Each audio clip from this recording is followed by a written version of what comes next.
everyone, and welcome to another episode of 1923 Main Street. Home of the Disney Travel Podcast with the latest Disney travel news. We are your hosts. I am Mike Bellabraddock. And I'm Amelia Bellabraddock. And today, new things you must know about Tron before it opens, new free family entertainment at Walt Disney World, and dates for a new restaurant coming soon. Yes, so let's first talk about, in the news this week, new free stuff. Now, you know, I think I've seen more and more families sort of buying less park days, right? So if they're going for a week, they're only buying a 5-day pass. People always ask, what can I do outside the parks? And we always have lots of great ideas for that. There's a ton to do, but Disney has now added some new free family Yes, entertainment. they've added a new free thing. It's rare that Disney adds something free, but they've finally done it. They do have a lot of free entertainment, so I like to see this one. So first of all, if you have kids, this is a must-do. But if you're a Disney adult kid, it's something you might want to check out too. This is at Disney Springs, and it's called, what is it called? The Disney Springs Kids Club. Yes. Big kids count as well. It's a show that's designed for the entire family, and it takes place at Waterview Park at 10:30 a.m. every Saturday morning. Yeah, they'll have unique family-friendly acts, so it's kicked off already with Wasaloo, which is that, if you've ever been to Animal Kingdom and you've seen that sort of African band that plays in the Africa section near Harambe Market, they kick things off at Disney Springs, but there's more than just that, so they have more than just one act. Even with that one, you can play bongos or dance or play maracas, so it's interactive for the kids, as a fun free show. Yeah, but there are different styles if that's not your thing.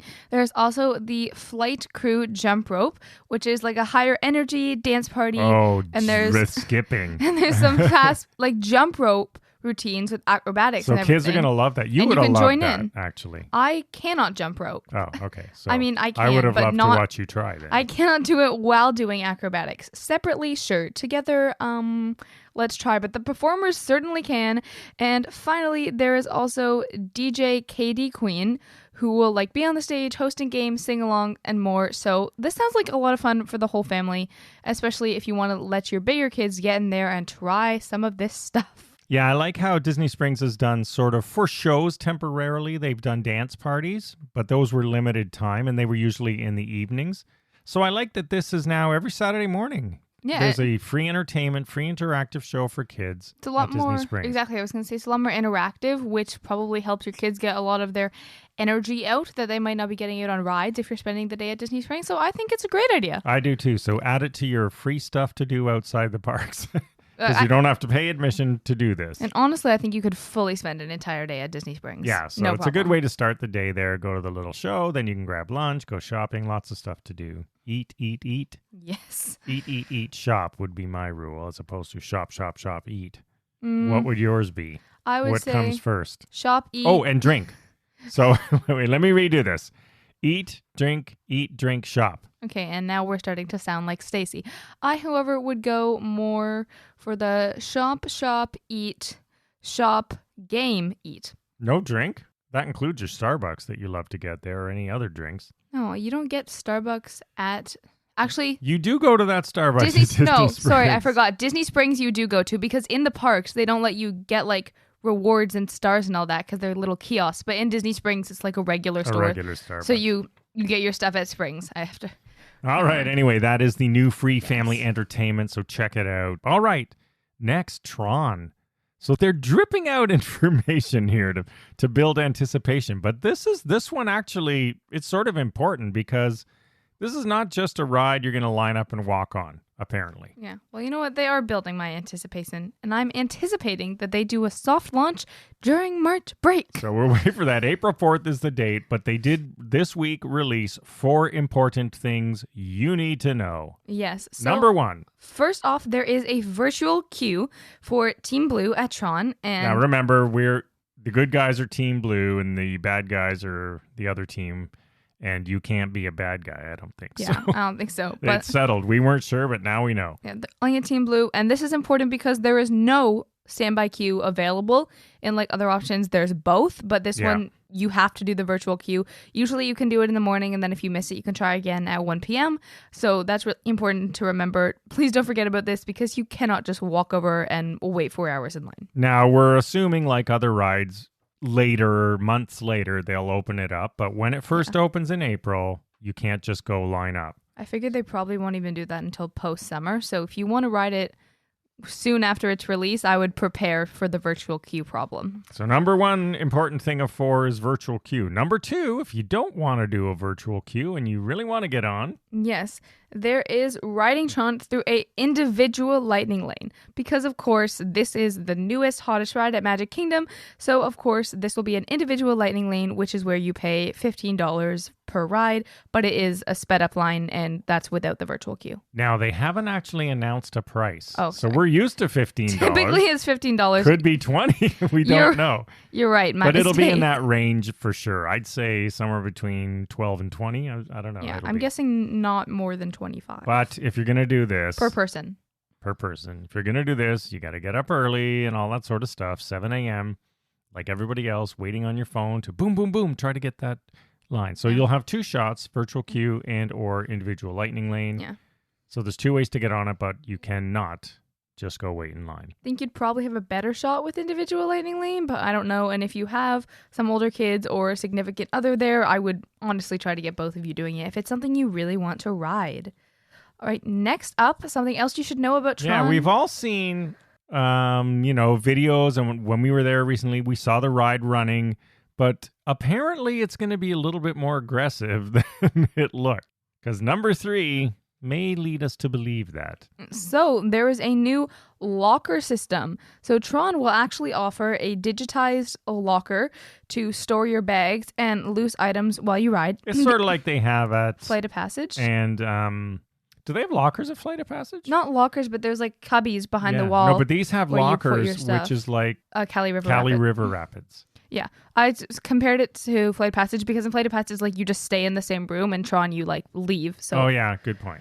It's locked. Yeah, so they don't want you to bring stuff on the ride. Yeah, that's interesting to me. I guess they're kind of worried about you losing, and also it might affect the ride. Actually, you're right. If the cars are sort of like Flight of Passage, you couldn't wear a backpack in that. That's what I'm saying. The cars kind of scare me a little bit, but I'm excited. Thank goodness these lockers are free and they're located right within the line. Your locker pairs with your Magic Band Plus, park ticket card, whatever, so you can easily lock and reopen it just with a simple mitt click or tap of your Magic Band in easier terms. And if you don't have any of those, cast members will provide you a card, so no need to worry. Yeah, so there are little small pouches on the rides, they said, but I mean, I guess if they're Velcro shut, I would be okay putting my phone in there. I wouldn't. I don't know. I think I we'll absolutely use the locker. would not. We'll ride it once with the locker. So anyway, it sounds like Disney's not messing around with guests carrying extra baggage, just like an airline. So you're going to put it in the locker. Because also, if you have like your phone or something in your pocket and it drops out, that could be very dangerous. And they did say, this is sort of cool, the lockers are double-sided. So I'm guessing that means that when you go in the ride, I'm assuming right before you board, you'll put your stuff in the locker, lock it up, and then when you come out of the ride, you'll be on the other side of that wall. You go to the exact same locker number and take it out from behind. Disney Imagineers are stepping up their game. Yeah, so that's pretty cool. I'd be interested to see how many lockers there are, like how many lockers they anticipate needing. It's got to be a locker wall. We'll see. A massive locker wall. I just think it'd be interesting to figure out how many there are, just figure out how long they anticipate it taking from when you put it in to when you get it out. And they got to account for the odd breakdown, I'm sure. Yes, the odd breakdown. Inevitable when something new launches. And then finally, if you want a memory of your ride,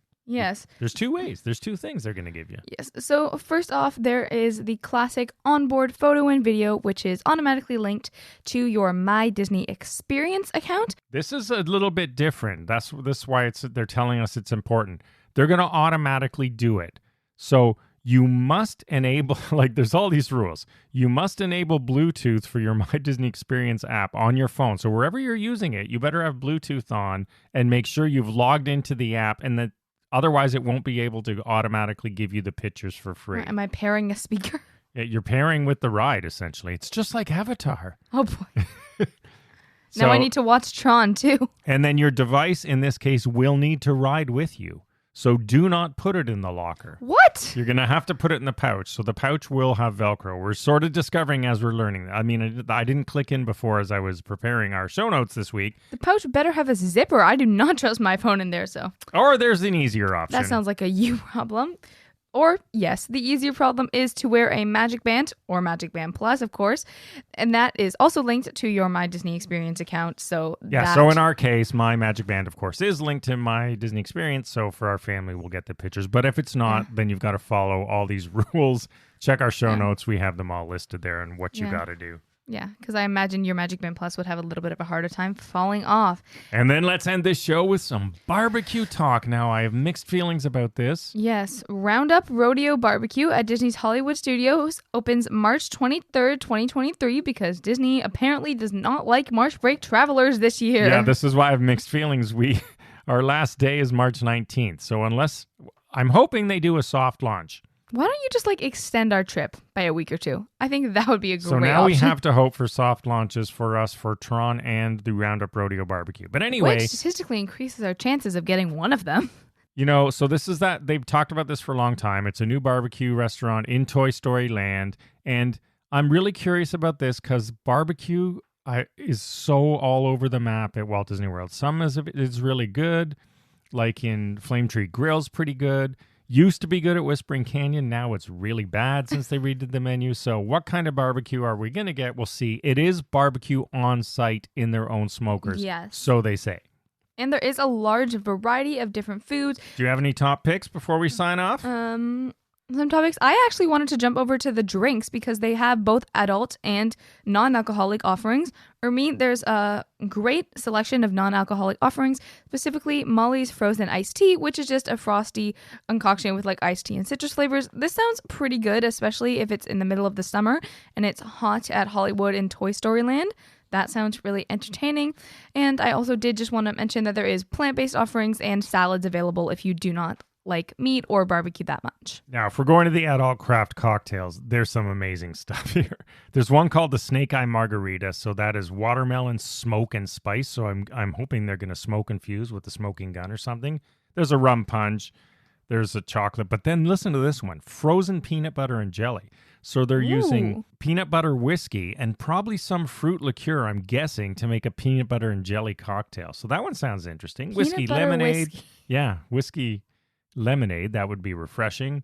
And then there's a rodeo mule, so like a Moscow mule type of thing. Definitely want to try some of those cocktails. Disney, please open this for us. I want to give a quick shout out to the Buttercup Beef Brisket, which is hand sliced beef brisket, which is smoked and then slow cooked.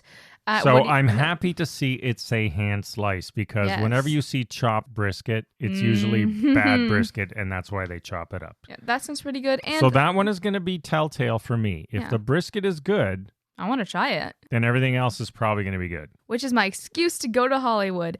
And then they do have some pretty good dessert selections. Specifically, I want to shout out the peach strawberry pie as well as the apple pie. These sound delicious and pretty homey. So I'm excited to try a lot of these meals. Yeah, and they have ribs and all that other stuff you're expecting. Sausage, barbecue chicken, smoked style. The menu's pretty extensive. They have slow smoked cauliflower. So there are really good vegetarian offerings with harissa drizzle and crunchy walnut gremolata. So that actually sounds pretty good. There's a oven roasted bratwurst that's plant-based, so it's not actually bratwurst, and a impossible rib chop.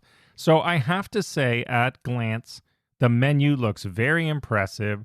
The drinks look very good, both mocktail and cocktail.